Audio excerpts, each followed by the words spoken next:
And it's my privilege today to introduce two of the co-curators of the Return from Exile Contemporary Southeastern Indian Art exhibition. This exhibition is on display right now at the Arts and Humanities Building in the Brady Arts District. And it's a really beautiful show. If you do not have the opportunity to see this show of working artists, you will really be pleased. Tonight is First Friday. It'll be a perfect night to come down. Everything will be open and free. There'll be live music, cash bars, lots of wild and crazy people. It'll be very exciting for you to come down. So today we have Tony T, who is the Director of Art and Assistant Professor of Art at Bacon College in Muscogee. He has his MFA from OU and BFA from OSU. Bobby Martin will be starting our lecture today. He's a printmaker, painter, and educator who works out of his Seven Springs studio in Choctaw. He holds the position of Associate Professor of Visual Arts at John Brown University in Siloam Springs. And Bobby used to work with us here at Gilcrease, so we're glad to have him back. Please help me welcome Bobby Martin.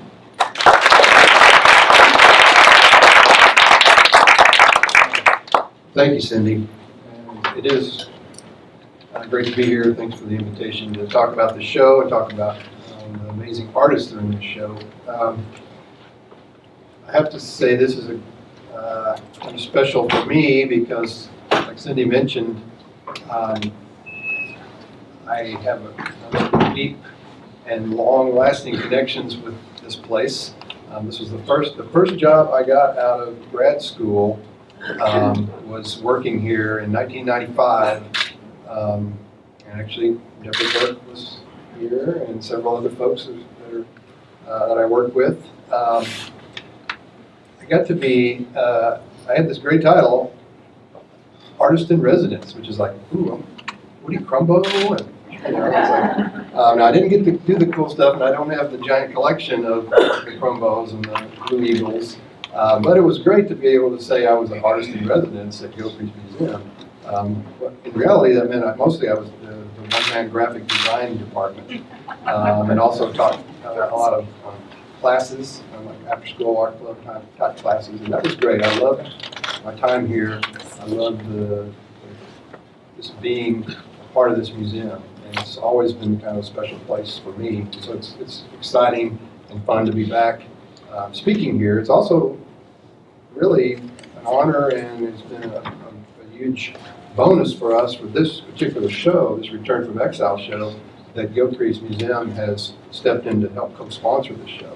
We've done a lot of things down at the AHA building with this Return from Exile show that we wouldn't have normally been able to do with the help of Gilcrease. So we're very thankful for that sponsorship that Gilcrease has provided for this show. So I want to talk a little bit about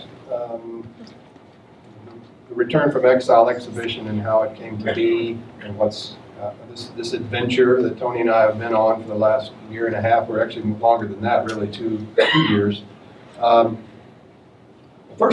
is my Gilcrease connection. One of the first pieces that I ever sold to any museum was Gilcrease, and this is a piece that's from time to time, I don't think it's on display right now, but it's been on display quite a bit. And this painting has probably been more responsible for my career than any other piece of work that I've done, mainly because it was on the wall here at Gilcrease, and I'm still very thankful for that. In fact, a couple of years ago, they asked me to write an article for the journal, and it was a total surprise that they used this piece for the cover of the journal. So I think I got it in the mail.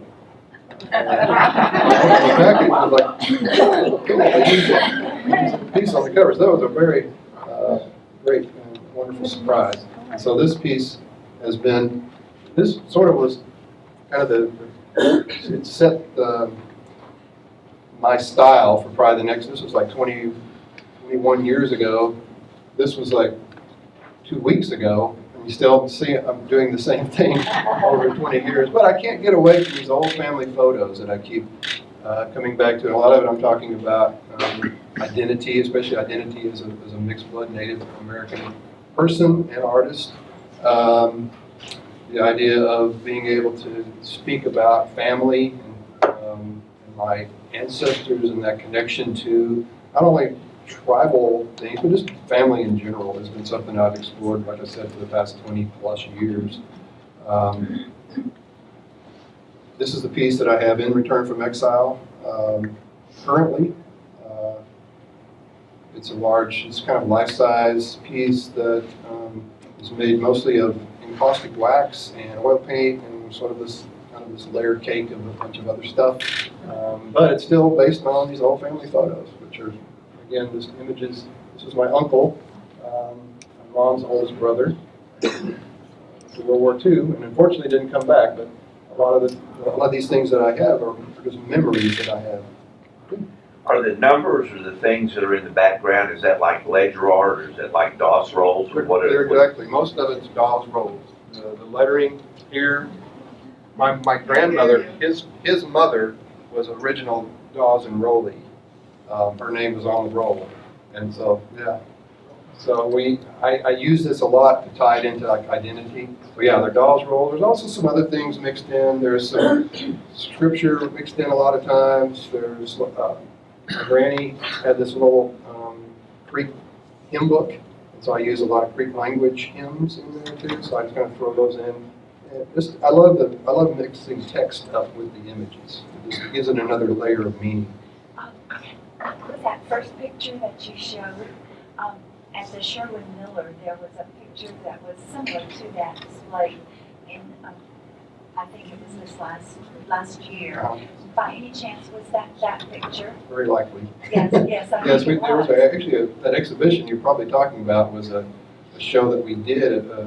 Tony and I are involved with a group called the Southeastern Indian Artists Association, and so we collaborated with Sherwin-Miller, and we did a show that showed the parallels between Jewish culture and Native culture, and that was, I had three pieces in that show. Yes, thank you. Bobby, would you repeat the questions so that people in the back could, when somebody asks you a question? Okay. Yeah, thanks. Thank you. Okay, so I'd like to just spend my bit of time here talking about the traveling show that's currently downtown.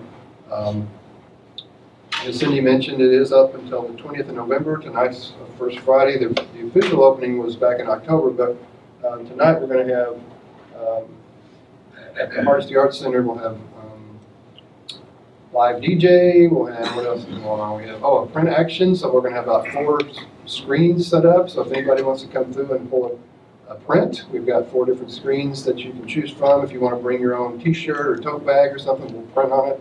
We'll print on anything that, well, almost anything that people will bring, but we're more than welcome to come down there for that event. And then also on November 19th, which is a Saturday, we'll have, this is the day before the show closes, we have a panel discussion with some noted Native curators and artists that we will be discussing just some of the concepts and some of the current events of contemporary Native art, especially in this area, in relation to Southeastern tribes and just Oklahoma Native artist issues and things like that. So that's November 19th at 2 p.m. Okay, so Return from Exile. Let me just give you a little bit of the backstory on this, and then I'm going to let Tony talk about some of the artists that are involved. Our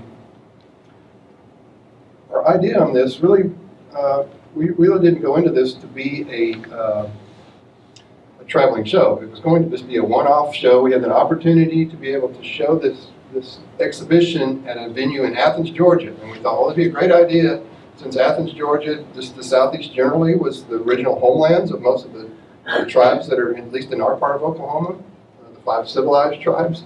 What if we were able to take some of these amazing contemporary artists that are operating here in Oklahoma back to original homelands where there's really not much,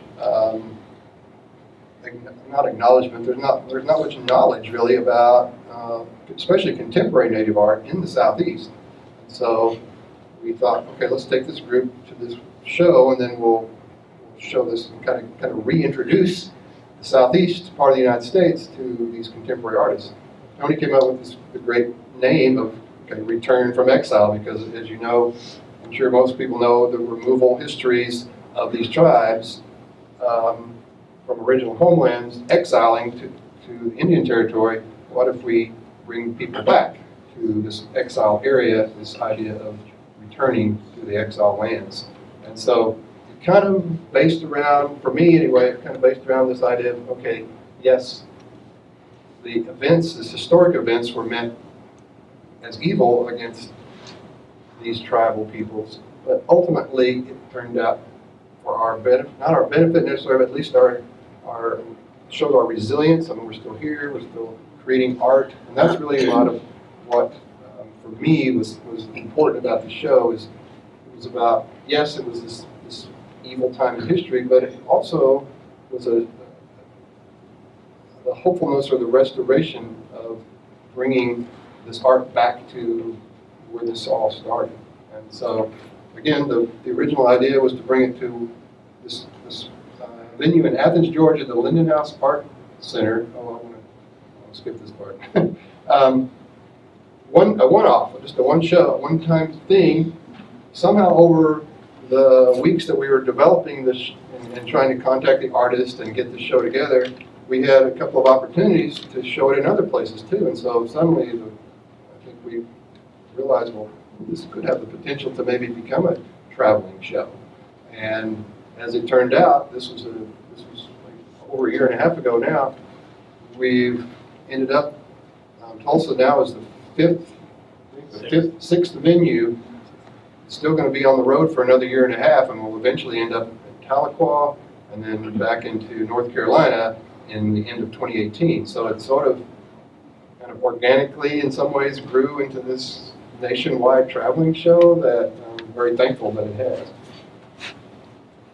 This is another reason why Gilcrease is a fond place for me. One of the things that happened when we were trying to put this show together was this was a shoestring operation. I mean, this is operating with zero money.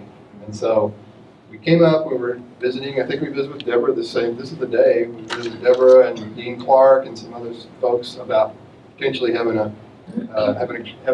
venue at Gilcrease. And we just kind of threw this out. So one of us did say we're going to, it's such a shoestring operation. We're going to build our own crates for all this and travel it, which was a sort of naive thought. But we can do this, get some plywood and throw some stuff together.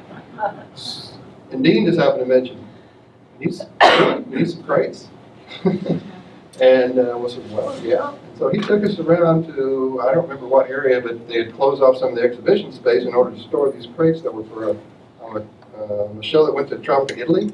So we opened this storage area up, and it was like crates as far as the eye could see.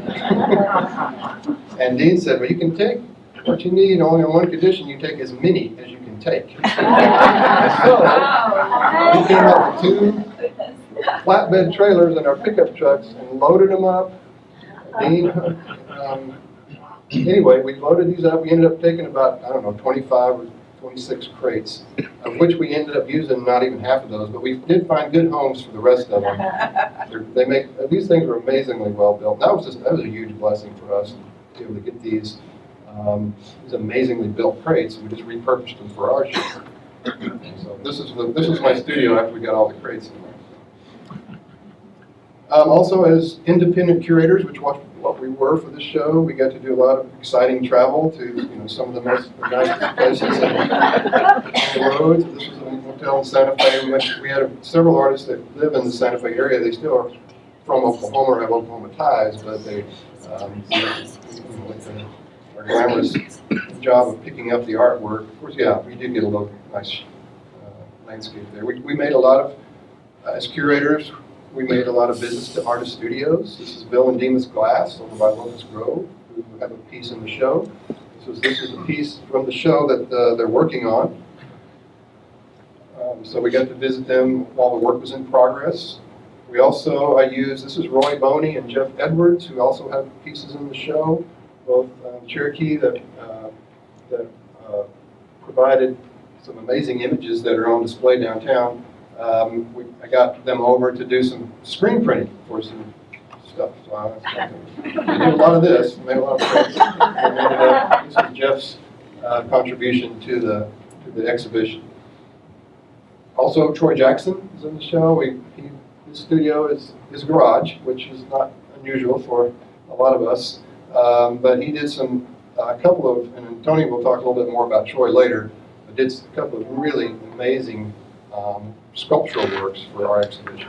And I think that's one of the things that makes this exhibition special for me is so many of the artists, there's 32 artists involved, almost every single artist created something specific for this show. After we laid out what our theme was, what our idea was, our three guiding kind of concepts were return, I'm getting the wrong order. Removal, return, and resilience. 3 R's. And so we asked them to address those big ideas, and what they came up with just was amazing. It just kind of blew me away. One thing that Tony and I wanted to do, and this actually predates this Return from Exile show, is create an installation piece. Tony had this idea. Well, actually, it started out, I had some sort of leftover materials that I was trying to figure out, okay, what can I do with this? It was some plasma cut steel that had those dolls' names cut into them. And so we were sitting around my studio trying to figure out, okay, what can we do with this? And Tony said, he had just come from a visit, I think, at a traditional Creek or Seminole grave cemetery, and those grave houses that you see a lot of times in traditional, mostly Creek and Seminole grave sites. Other tribes do use them too. Choctaws also do this, but they built a little grave house over the grave site, and then it's like a repository for the spirit, and they actually just let them decay to the ground. They don't maintain them. They just let them decay for the next generation. So Tony said, well, let's just make a grave house and make it like an installation, like an art installation. So that's what we decided to do. So we built this grave house, incorporating these steel cut names. We also wanted it to, the idea was to make it this idea of rebirth, resurrection. And so the idea was, yes, there was the body, but then the spirit would then raise. And the way we tried to represent this was we lit the inside of it. We installed it on the top. We put all these historic photos of our ancestors and our family on the top. And then it also, besides the light, it also has a little sound system built into it that plays just a solo female voice singing these traditional Creek hymns in Creek, in Muscogee language. So it's a really interesting, for us, it was a really interesting process of building this. In a lot of ways, it was kind of very spiritual nod, I guess, to our ancestors and to our Christian heritage that we wanted to make sure that we were able to bring some honor to that. And so this is the main part of one of the main installations in the Return from Exile show, and it's been a really it's been a great collaboration with Tony and I on that. I really loved working with him on that particular piece. It's a bear to move, though. So we've had some interesting adventures trying to move this. And that's another thing on this traveling show. Since we're doing it independent curators, we're pretty much we do it all. We curate it, which is the glamorous part of it, talking to the artist, picking the art, getting the art. But then the less glamorous part is the schlepping it around. But this was a fun part here where we were able to raise the funds to be able to put a catalog together. This is the catalog. Okay, so we have a nice catalog that goes with the exhibition, and so this was, again, shoestring operation, setting up the photo studio in the midst of all the mess. Here's my granddaughter modeling the hot off the press catalog. And then, as I mentioned, we became the roadies for this show too, and we had I had to go in and use the computer to kind of figure out a floor plan to be able to fit all these crates into this space. And it turned out we were able, with about, what, maybe an inch to spare, to get everything in to this U-Haul. So our first jaunt was to Athens, Georgia. And this is the venue. This is us unloading it. Praise the Lord for pallet jacks.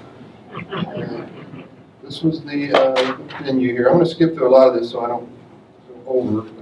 This is just just kind of recap some of the travels of this show. This was a beautiful spot. This was Troy's is kind of the Troy Jackson's piece is sort of the signature piece, and so he gets kind of really the nice place of honor there. This is the show installed. Some of the artists were able to fly out for the opening in Athens, Georgia. This is Aaron Shaw, who Tony will talk about a little bit. This is my piece. Here's the grave house installed. We were able to have funding to be able to bring about 8 or 9 of the artists and a couple of curators out for a nice weekend-long kind of a work symposium. Yes, thank you. Symposium, and it was really well attended. So that's been a great part of this too. The whole being able to do programming and do education, and especially in these areas like Athens, Georgia, Naples, Florida, Nashville, Tennessee, that our people were originally located in, but now there's really no real memory or real knowledge of, especially the art that's coming out, still being produced by these Southeastern Native artists. Here's the group that was in Athens. Next stop was Collier Museum in Naples, Florida. This was in January, so I had to, while I was there, I had to at least stick my toes in the water because it was like 20 degrees in Oklahoma at the time. So and then also we stopped. This show had a stop in Little Rock at the Sequoia National Research Center. One of the major collectors of contemporary Native work, Dr. Bill Wiggins, has his collection there at Little Rock, and so we showed this work in. But you can see this whole project has been such a collaboration, not only between Tony and I and the artists, but between every time we go to a new venue, we have to have these amazing people help us out. In this case, trying to get the grave house through the door was a huge kind of a struggle because there wasn't any kind of loading dock or anything, so we're getting this giant monstrosity through the door. It took all these guys to help us do it, and so we got it in there. So we've had amazing help all along this whole project, this whole year and a half. Still got another year and a half to go. This was installed in Little Rock.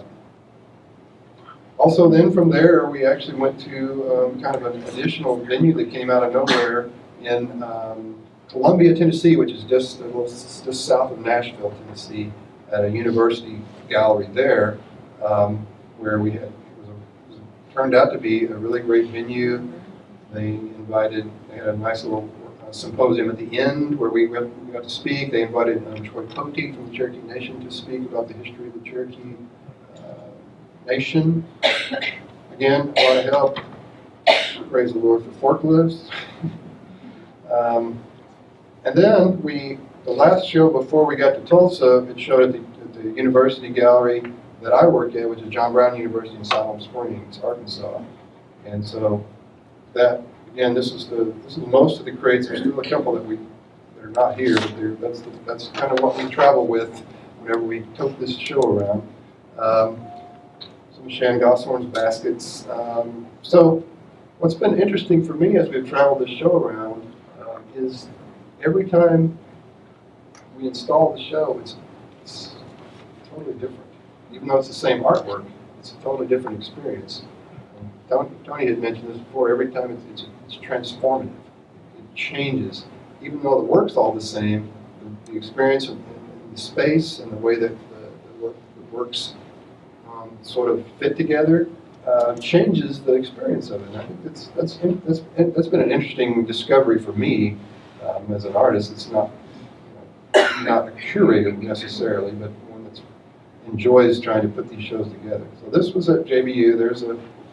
We actually, our administrative assistant up there really was kind of mad at us because we took over the lobby where all the couches and stuff where people kind of hung out. And so she was like, well, where are people going to hang out? So hang out here by our grave house, I guess. Anyway, more of the show. We actually took over 2 galleries. It didn't all fit in one gallery, so we had to take over the student gallery, which was another interesting experience, trying to split the show into 2 different spaces. It was really kind of a fun, interesting challenge. We had a lot of more programming. This is Aaron Shaw talking to a lot of our students. Students really, this was a great experience for me to be able to share this show with college students. It was really, I love being able to do that.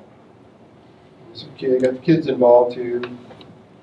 We also, while it was at JBU, we were invited by Crystal Bridges Museum because they were interested in what was going on and the theme of the show. They invited us up to speak about the show in the context of some of their work that they have in the gallery, which is kind of like today. It's kind of odd to talk about the show without any of the art being around. But it was really fun. It was really a great opportunity to be able to kind of bring these ideas of the show to Crystal Bridges and to the audience that they have over there. And this is at AHA. Just really about, yeah. This is at AHA. Thank the Lord for Pelajacks and for lifts. So, we've learned all about loading and unloading with this project. So this is down at the Hardesty Arts Center. We had all along the way, we've had some incredible help, really amazing assistance in this whole project. Here's the grave house. They've got a nice little separated room down there at the Hardesty Arts Center, which makes a great spot for the grave house. Because of, as I mentioned earlier, because of the assistance of Gilcrease, we've been able to do a lot more things that we normally wouldn't have done. Primarily things like really nice signage and other things, helping out with the programming, bringing in people that we wouldn't have normally been able to afford to do that. So that's been a great blessing for us. So this is where it's at right now. Downtown, Hardesty Arts Center on the corner of Archer and, what's that street? Archer and something. Main. Cincinnati. Yeah, no, it's one down in Cincinnati. Yeah, maybe just, I don't know, it's down there somewhere. So that's sort of my background for the show, what we've been doing, what we've been up to for the last year and a half or so. And I'm going to turn it over now to Tony, and he can talk about some of the individual artists that are involved in the show. So thank you. Oh, yeah. I had one question while you were here. Okay. I'm particularly interested in how you layer some of your art materials with the encaustic work. Would that take too long to explain? Real quick, I'll just mention that. The question was, what's technically involved in layering some of the work I showed earlier. In that particular case, and in a lot of the recent works I've been doing, I've been using encaustic wax, which is beeswax, basically mixed with some hardening agents. And I just either will, to me it is kind of like a layer cake. I just kind of will maybe put some material down. It could be an image. Lots of times I'll start with a print that I've printed previously, and that'll be my base, and I'll coat that with wax, and then maybe carve into the wax and put some oil paint or oil stick on top of that. Often then I will then put another layer of wax over that, and then paint some more, maybe add some more material, like maybe some collage material, like with the words and things like that. So I basically just keep stacking.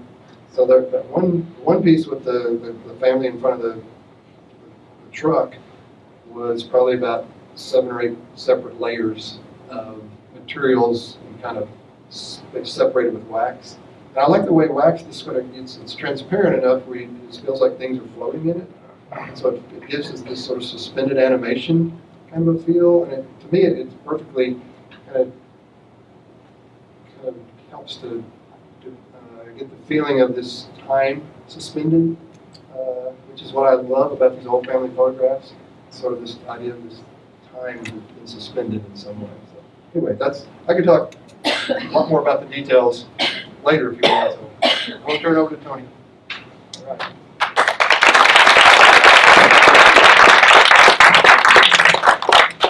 Yes, thank you, Bob. Good afternoon. And this has been an adventure for Bob and I as we collaborated. And we were just talking about, he had a Facebook memory show up, and so 7 years ago we had our first two-man exhibition at Bacone College. And just ever since we just kind of connected, and our art is in some ways similar, and but just a lot of things about Bob and I, that work out. We can get along, and even on tough days when we've been working for 12 hours, unloading material and hanging art, we can still kind of laugh about what we're doing. You're making jokes about, what are we doing? We're old men, but it's been great. It's been a wonderful collaboration to work with Bob and to really put a new spotlight on Oklahoma Indian art as we move into this contemporary time, the 21st century. I had the pleasure of studying at Oklahoma State and OU, and I remember especially at OU during my master's study, there were a few Native artists there: Marvin Begay, Heather Autone, who's actually Fred Jones. She's not as much an artist, but an art historian and curator. But Gerald Canoyer, Shane Brown, and myself, and we just had a wonderful time, just working with each other, helping each other, encouraging each other, to produce artwork that spoke to our time. And I think that's really what this exhibition does, is that it allows our artists in Oklahoma to speak to their time, as artists who no longer live in their ancestral homeland, but live in a new land. And so that's what I wanted to do a little bit, is talk about some of the new artists that we have in Oklahoma. And so this is Erin Shaw's work. And so Erin Shaw is Chickasaw, and she really didn't grow up around her native people. So she has a different background, very much like mine actually. But so Erin grew up around the Caucasian society, Caucasian people. And she grew up in that, and she really didn't know a whole lot about her ancestral connections to tribal people until she began her master's study, I think, at OU. And where I met her first was at the CSAM. So it's the competition and market that the Chickasaws host now. And in Oklahoma, there are two major exhibitions of competition for Native artists, and actually they're the richest events in Native competition. And that's the CSAM event that the Chickasaws put on in October, and then also the Cherokee Art Market here in October. And so those are the two highest prize winning events that artists can participate in, and they're in Oklahoma. So that's very good.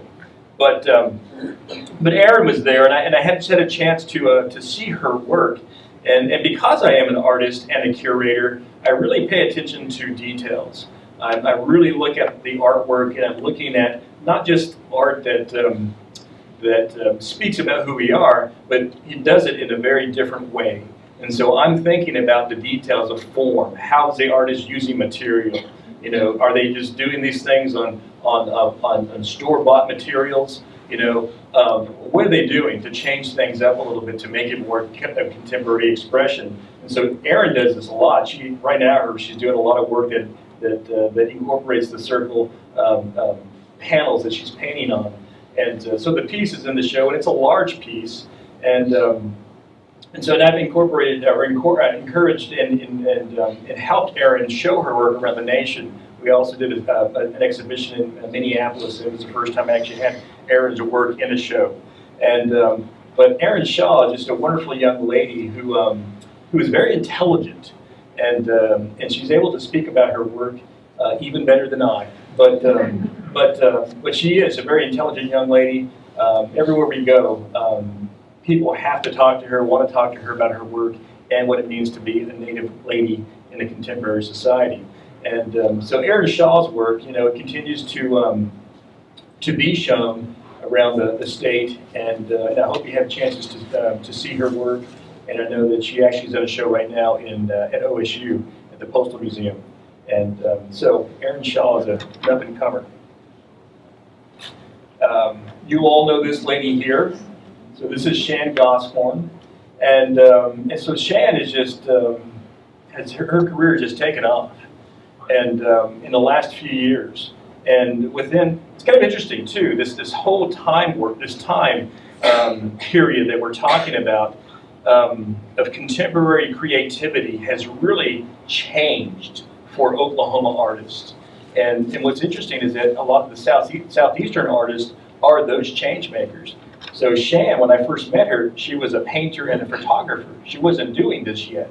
And she had just begun to study about making baskets in that style. And I don't know when she had, and I haven't actually had a whole lot of time to really talk to her about when that day was. And she said, hey, you know what, I think I'm going to take these images and create splints and begin to form this. But we've been able to incorporate her into some of the exhibitions that we've taken. Again, she was another artist that we had an opportunity to show in Minneapolis a few years ago. It was I think the title of the exhibition was Art from Indian Territory, Contemporary Native Art from Oklahoma. And so very appreciated.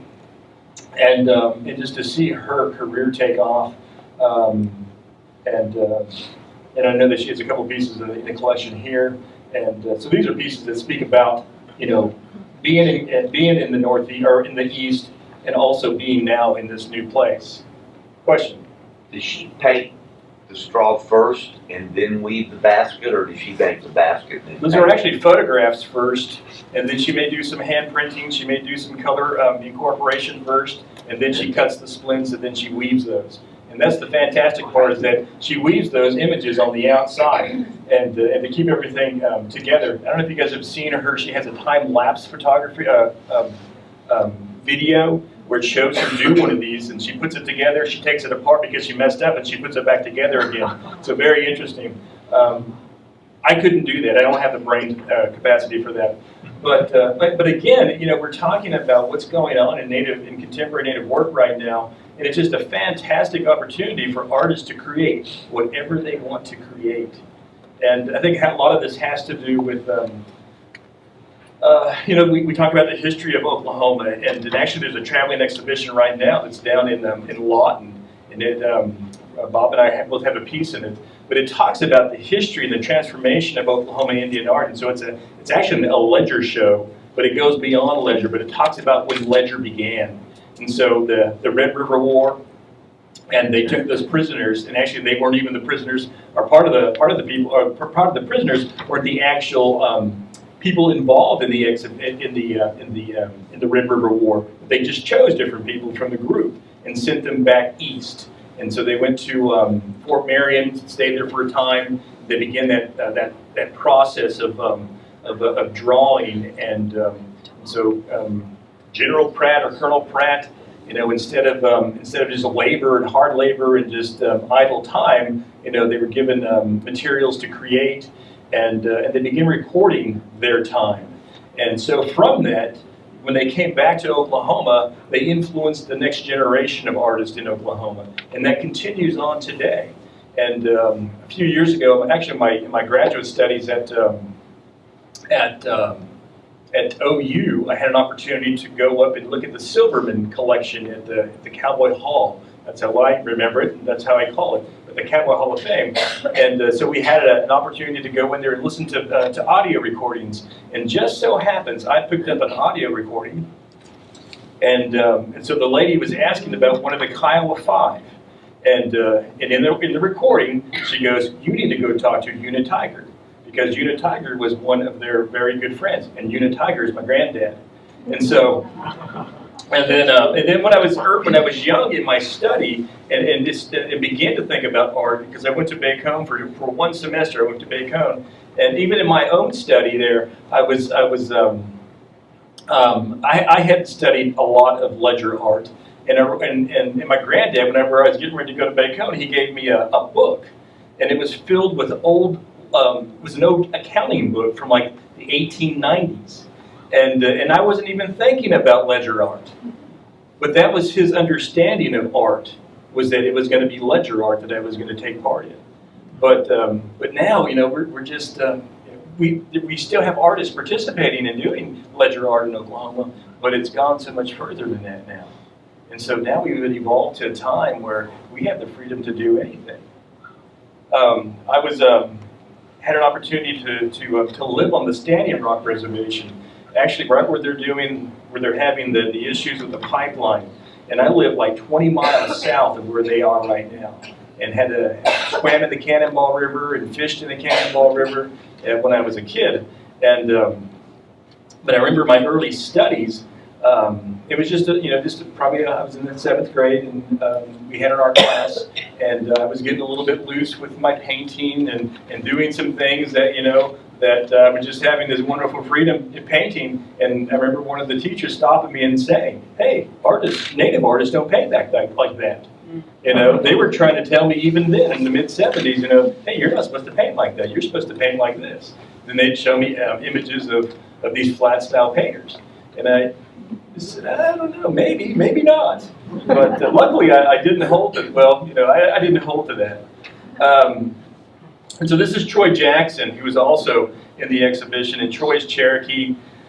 And we've had the pleasure of seeing Troy's work really evolve. So he, I think he studied at Northeastern, then he went on over to Fayetteville and to the University of Arkansas and received his master's degree, correct? And so I got to know Troy when I came over to from Central Oklahoma to Northeastern Oklahoma, began working at Bacone. I was looking for art. And that's kind of, I don't understand sometimes, well, this is going to be my career of finding art in Oklahoma, artists in Oklahoma, and showing their art to the world. I really didn't choose that. It's happened, and that's where we are. But we have fantastic artists in Oklahoma. And, but the thing is that we have to go out of state to make a living, And I want to talk about that before it's all over. But it's interesting too, and it's really a benefit to Oklahoma and to Tulsa and what they're doing, here at the Gilcrease and what they're doing downtown is that I think they're on the right track of making Oklahoma a destination for Native art. And so we'll talk about that a little bit before it's all said and done. But Troy Jackson, he had a chance to, I invited him over to come and teach with me at Bacone. And so he says that Bob and I really influenced him with the two-man show that we put up in Tahlequah a few years after Bob and I met. And he said that what you guys did and showed, really just influenced me to go beyond anything that I was doing before.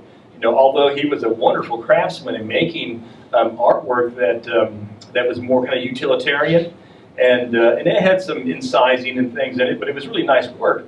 But he said that show, that exhibition that Bob and I put on, really challenged his art making to go to the next level. And so we see Troy beginning to create in combinations with figures and multiple parts. And so in this piece, the Return from Exile piece here, he's incorporated ceramic on the upper portion, and then the lower portion is steel.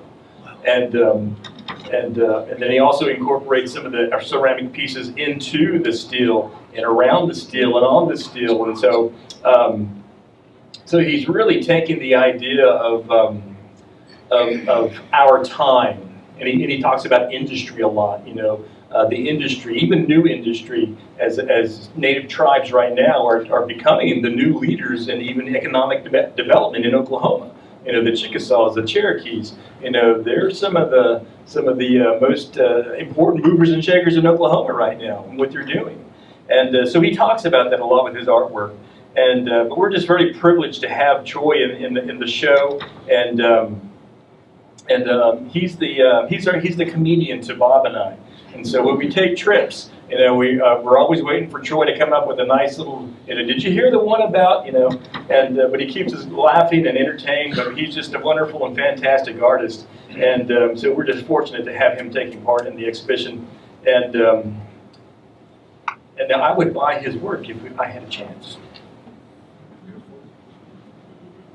Because I have about 3 or 4 pieces already from Troy, and I look to buy a few more before it's all said and done.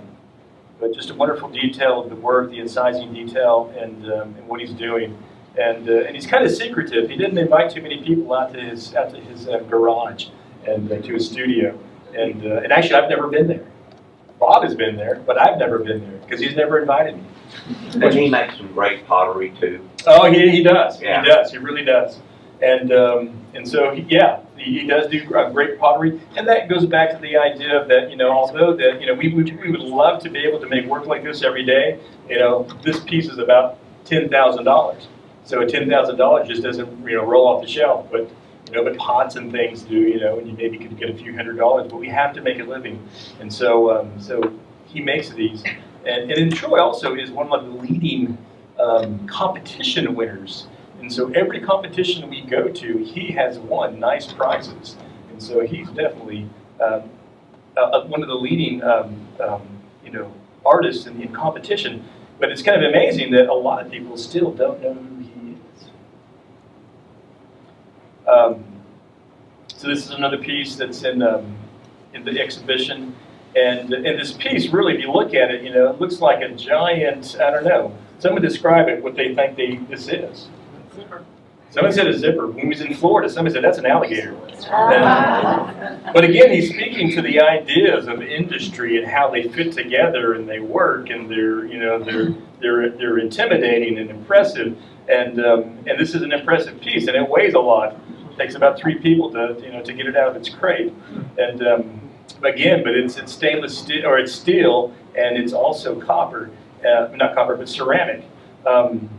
And then also the idea of even the texture of the material. And so he has this wonderful, incised ceramic portions around this still, but the kind of and actually it's rust.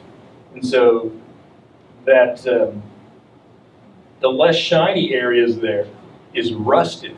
And so he says that's how it's supposed to be. Because when I first saw it, I said, "Is that how you want it to be? Or are you gonna sand that off?" He goes, "No, I want it to be rusted." And he came up with his own solution to create rust. And so there's a mixture. Oh, really? Oh yeah, there you go. Thanks, Bob. And so he said, "No," I said, if it gets white and clean, he said, just throw a little bit of water on it. It'll rust up overnight. And but he's just a wonderful artist, and I just can't wait to see what he produces. Each time he comes out of the studio, and so hopefully Oklahoma will begin to really take notice of what Troy's doing and begin to place him in some of the museums. And again, and so I end up here with the piece that Bob and I came up with. Having this freedom to create what we want to create has really been very liberating.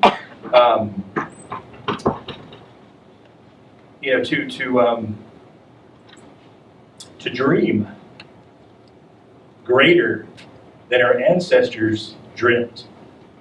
And so that's what this piece is about. It's about recognizing and honoring the past and thanking them for hanging in there when times were tough, when your language was taken from you, and when the ability to travel where you wanted to travel was taken from you, and your land was taken from you, and your society was taken from you.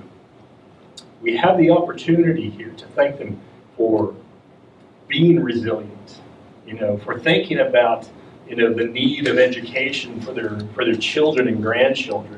And so my grandfather went to Bacone College and earned his high school degree, and he encouraged me, go and get the education so you can participate in society and you can help our people get to the next place that they need to be, And so that's what this piece is about, incorporating the photographs, incorporating the text of Muscogee language from the Bible, There's really a strong component in society of Native Christians in Oklahoma, and it's probably the largest in the nation. And so my granddad was a preacher, my dad was a preacher, and so people said, "Well, you're going to be a preacher too."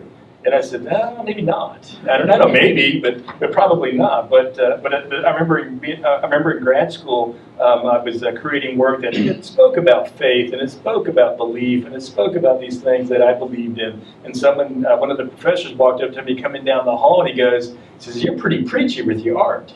And so who knows? I guess I'm a preacher, my art.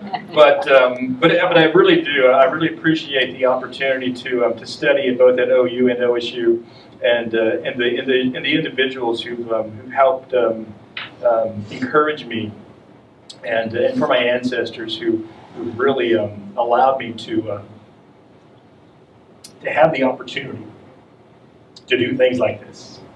And so I just encourage, the state of Oklahoma and you all as educators and people involved in the arts, that we have a great opportunity to highlight our artists and to allow them to do some things that that this state can be proud of, and that these people can be proud of. And so this is my painting that's in the exhibition, and some people look at it and they say, "Oh wow, that's pretty. What's going on?"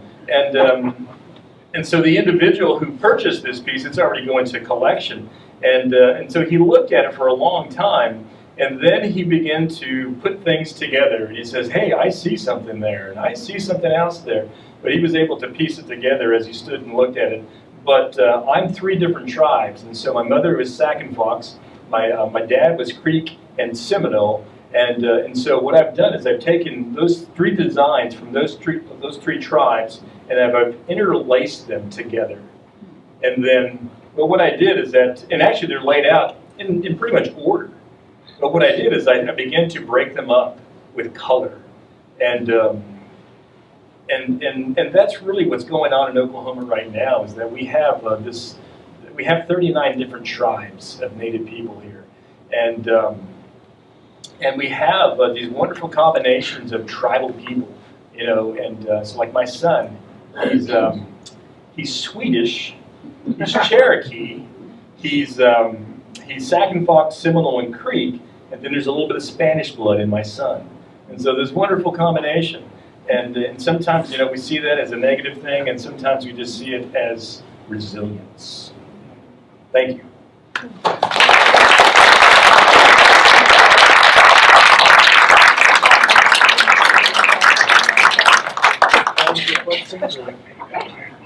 Do we have some questions?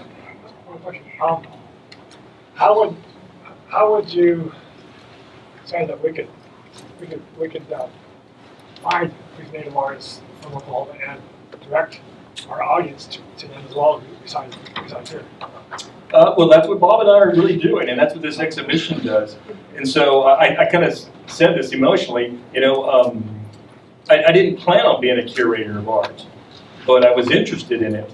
And even while I was in my graduate studies at OU, I curated an exhibition. My first one, I was taking a class with Mary Jo Watson, and so I was supposed to do something extra since I was a graduate student. And so I said, well, how about if I curate an exhibition of art, write about it, and then you grade me? And she goes, that would be fine. And so at the time, there was Gerald Canoyer and Marvin McGay and I, and we both did. We both were in an exhibition I curated called 3 Voices. And so I found a venue, I raised some funds, we did all the publicity, and it was a very successful show. And that's where it all started for me as a curator of Native art. But even now, I see that it's so important. I can't walk away from it now. We have to continue to do this, and it's going to benefit everybody. It's going to benefit the artist. It's going to benefit Oklahoma. It's going to benefit Tulsa, because what we're doing is that we're making Tulsa and Oklahoma a destination to come and look at Native art. It's not just Santa Fe, or it's not just the Northwest. They're actually doing really good jobs out there doing that kind of thing, but we need to do that too, because we're going to keep money here. We're going to keep those artists here. We're going to keep the money that they spend, that you spend on their art, is going to stay in Oklahoma. Those tax dollars are going to stay in Oklahoma, and it's going to help our infrastructure and schools. And so it's just a win-win for everybody if we do this. And we are. So we're already So Bob and I are artists, and so we're kind of itching at the bit to go do something else. And so we're already making plans for other things, and we're actually getting some nice notoriety around the art world. Just speaking to that, is NASA, the Native American Art Studies Association, will be here next October. And so Bob and I were invited to go speak to the board. And so they asked me, what do you want to do in your career? And I said, there's like 3 major exhibitions that I'd like to do. And I had a chance to tell them. And so they said, oh, those sound pretty interesting. And so who knows what I'll get to do in the future. But again, thinking forward, as soon as we heard the NASA was going to be here, I wrote a proposal to 2 different galleries. And so while NASA is here, I will curate an exhibition because one of those galleries accepted my proposal. And so the Zarrow Art Gallery, or what is it? What's the gallery title? It's the Sherman Smith family. Yeah. Exactly. Sherman Smith Zarrow Family Center. At the Zarrow Center accepted my proposal, and so I will curate an exhibition on the evolution of color in Oklahoma Indian art, and so that will open next October, November, while NASA is here, because NASA is every major writer, curator, art director, gallery, anthropologist. Are part of NASA, and so they will be in Tulsa, and we have an opportunity to highlight our Native artists. So that's one thing that we're going to do. And this show will continue to travel for another year. And talking to Mike. We're really encouraged too. We're really encouraged about, I mean, yes, we're trying to do our little bit, and we've got some great response, but we're also encouraged. We're just visiting with Jim Pepper Henry and his vision for contemporary Native art, especially Oklahoma art, is like, that is so invigorating that, you know, we have Gilcrease Museum, other places, you know, 108 Contemporary has had several Native themed shows over the past couple of years. There's definitely this momentum that we feel, this gearing. I mean, most people, you ask anybody on the street what they think of when they think of Native American art, and it's usually Southwestern, sometimes Northwest Coast, but they don't have necessarily a vision of what Southeastern or Oklahoma Native art looks like. Maybe some flat style, maybe Bacone a little bit, but we're so encouraged that there's a lot more support seems to be growing for contemporary Native art of Oklahoma artists, especially Southeastern artists, which is the majority of what the tribal people are in this part of the state. So I think when you ask what can be done, I think is this. When you see these shows, go to them, support them. Look up artists like Troy Jackson and others that are showing in this area, and support their art. I mean, I think I just feel like there is definitely a momentum that people get involved. That momentum just even grows from there, and it's a great thing for us as artists, but also for, I think, our whole state and our tribal people too. And it's not just state or national. Now we're beginning to see some global interest. And so Mr. Martin was in Britain this summer, and so there's interest in what we're doing as curators and as Southeastern artists across the pond.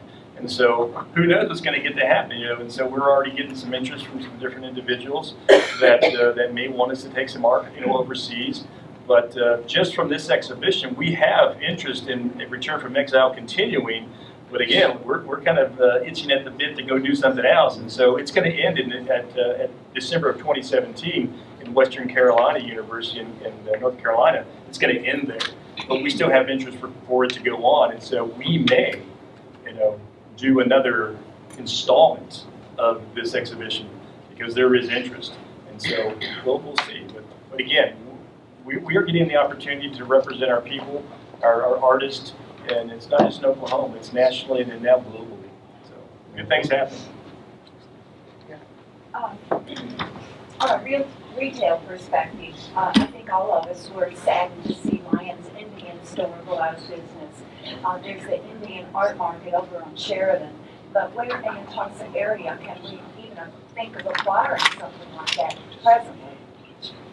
Yeah, that's the question: is where you find and purchase these artists' work. That's a great question because I was in Norman this past weekend doing some research for the next exhibition, and then and then trying to find another slot, another venue for Return from Exile. We have one slot for Return from Exile, and then our entire calendar would have filled.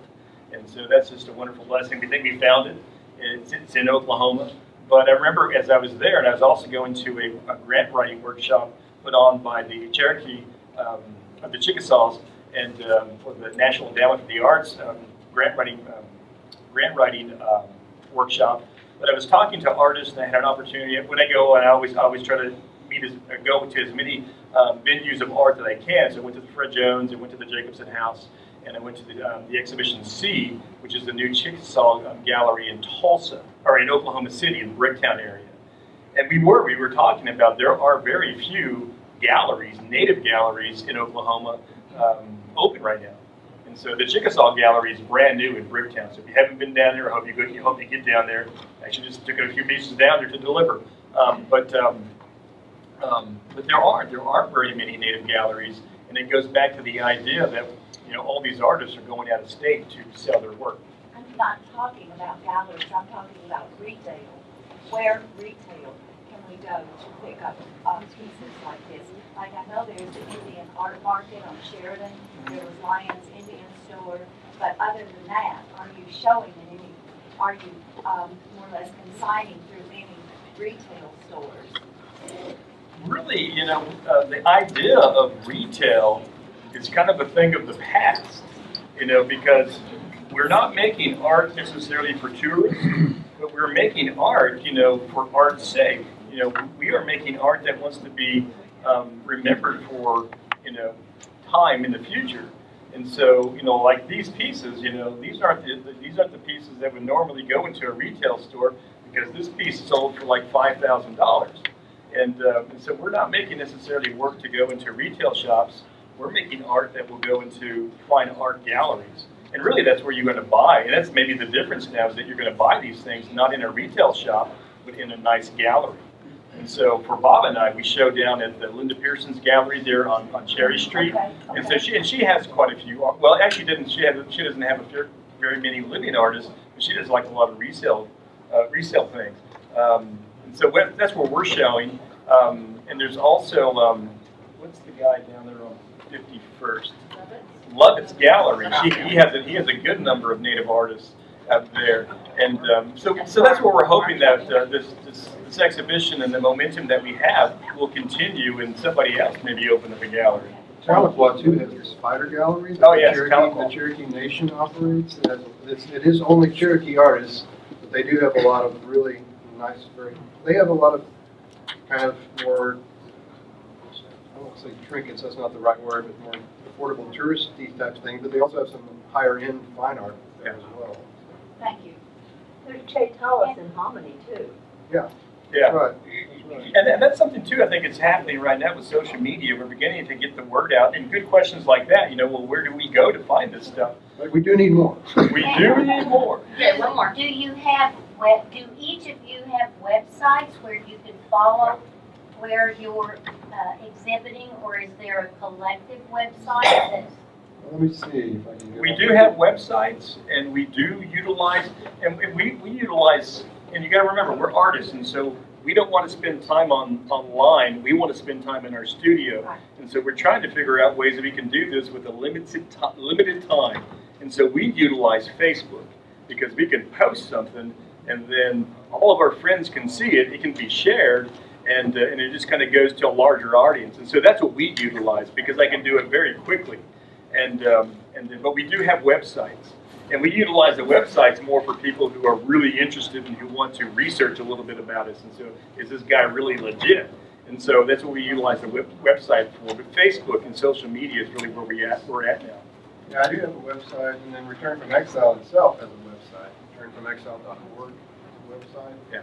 So like Tony said, you probably end up getting more activity off of Facebook and social media than we do off websites. And so Return from Exile has a Facebook page, and there's a lot more actual kind of live action going on there than there is the website's just pretty basic, but you probably find out more about the show from the Facebook page. That's the same for me. I have a Facebook page for my studio, which is Seven Springs Studio, that I have I keep that more current than my website, which is probably, I shouldn't do that, but I seem to get, I've got a lot more activity and even more sales from Facebook than I ever have off my website. So social media has really become a big deal for a lot of artists. Thank you.